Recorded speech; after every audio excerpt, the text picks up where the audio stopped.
So I know your dad played for Alabama. Did you grow up a Tide fan?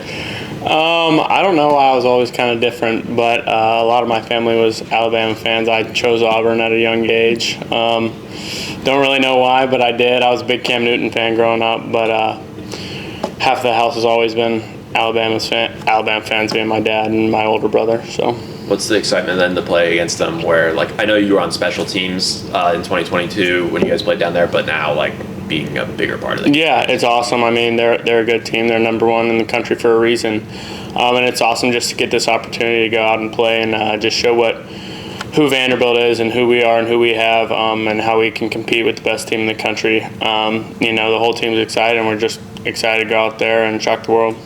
With them being the number one team in the country and obviously a big stage, is this the kind of game you came to Vanderbilt to play in? I mean, yeah, that's why you play in the SEC in general. It's like you play Alabama this week, and then in 2 weeks you play the number one seed of like the whole season, Texas, and then you just keep playing. Like we played top 5 Mizzou, like our last game. So that's really why you play in the SEC. It's just different. It's like a mini NFL, and that's why you come to the SEC. You come here to play in big-time games and big-time moments and to make big-time plays. Have you seen videos of your dad playing for Alabama? No, I haven't.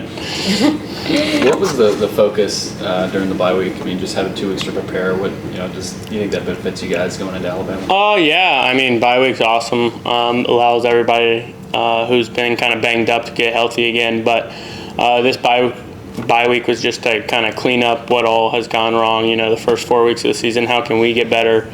We kind of focused in on us and what we need to do, what we need to get better. But yeah, it certainly helps to have 2 weeks to prepare for a team like Bama.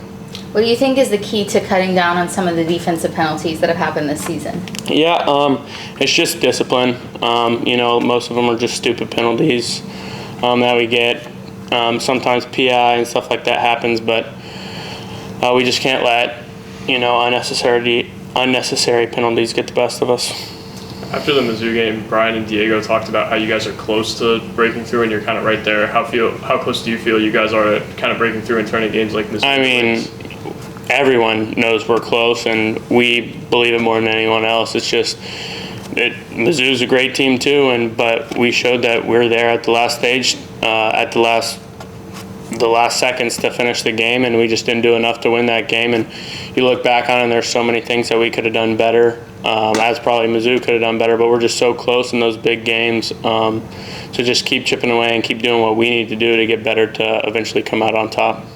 Were you watching that Alabama-Georgia game on Saturday, like as a fan, or did you guys have some sort of team event to watch it? Or? No, I was.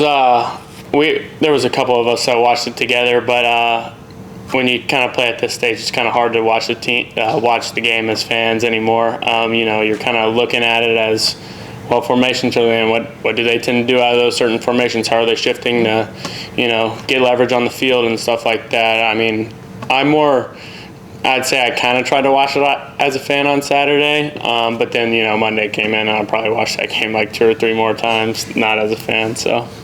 What were your impressions of, I guess what you guys got to do to slow down that offense, and specifically Jalen Milroe? Yeah, they have elite players, and they try to get those elite players in space, so it's all going to be about doing what we need to do to cut down the space and leverage the ball and stay on top of their deep routes. You talked a little bit about your relationship with Robert Steiner. I know you talked about it in Dallas in July, but how now that the season's underway, kind of what you've seen and how you've worked with him? Yeah, I mean he is a huge reason why almost the whole team is still healthy, still going, and each week you see us get better and stronger. A lot of times during the season, you see teams kind of taper off and start getting weaker, start losing players. For us, we just keep getting better as the season goes, whether that's experience on the field or off the field.